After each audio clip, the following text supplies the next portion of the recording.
Muini we ngumo muno guku thiini wa bururi, muini wendetwo muno ni andu, na muini uratuinagira nyimbo cia matarano ona nyingi cia kugoca Ngai ni akoretwo akihuruka.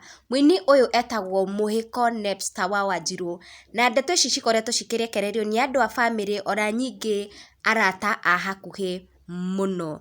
Na aria mangiririkana wega Muhiko ni oikaine muno ni nyimbo ciake iria agikoretwo agika collab na mundu ta Muigai wa Njoroge, na rwimbo ruria amenyekanire naruo muno ni rwimbo ruria rwa IDP after gwagikorirwo na post elections mwaka wa 2007.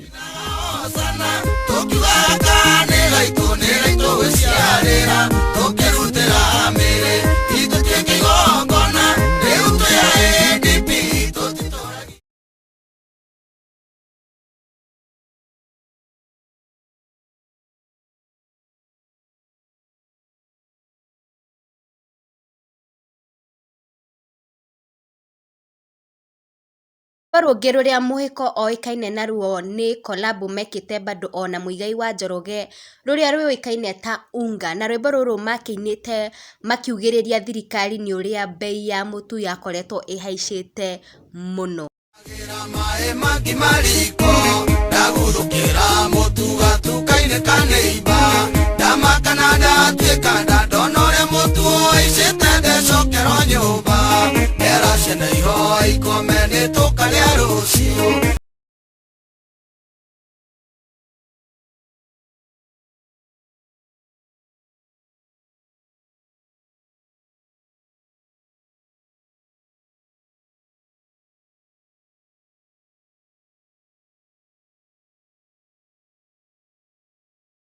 Kiroko kia umuthi Karangu wa Muraya ekuria India ni akorwo akiandika thiini wa nenda-ini ciake cia ukinyaniria na agikorwo akihoya mafans ake makorwo makihoera Muhiko Nebster, na nyingi aikia ihoya kuri arata ake mundu ungikorwo ena uhoti no agikorwo akimarathima na kindu kinini na agikorwo akiheana namba ya thimu ya mwanake wa Muhiko uria makiri nake thibitari.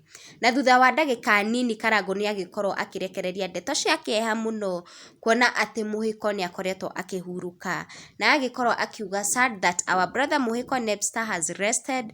To the family and friends, poleni sana. Na ici ni ndeto confirmed tondu ona mwanake wa Muhiko ni agikorwo agikira mbica yake thibitari na agikorwo akicaption na kuga did you have to go this soon. Guthe nene muno kuri family ya Muhiko kuona ati mwaka wa 2020 mweri wa keri mutumia wake nake no akorirwo akihuruka, na riu ni iguthe nene muno, na ruri ngihoya ni ati Ngai arokorwo hamwe na family na arata a Muhiko, aromomiriria na gukorwo akimahe thayu na amatumire uteithio uria mangikorwo magibatara ihinda riri maracakaya na magibanga mibango yao ya kuhurukia Muhiko.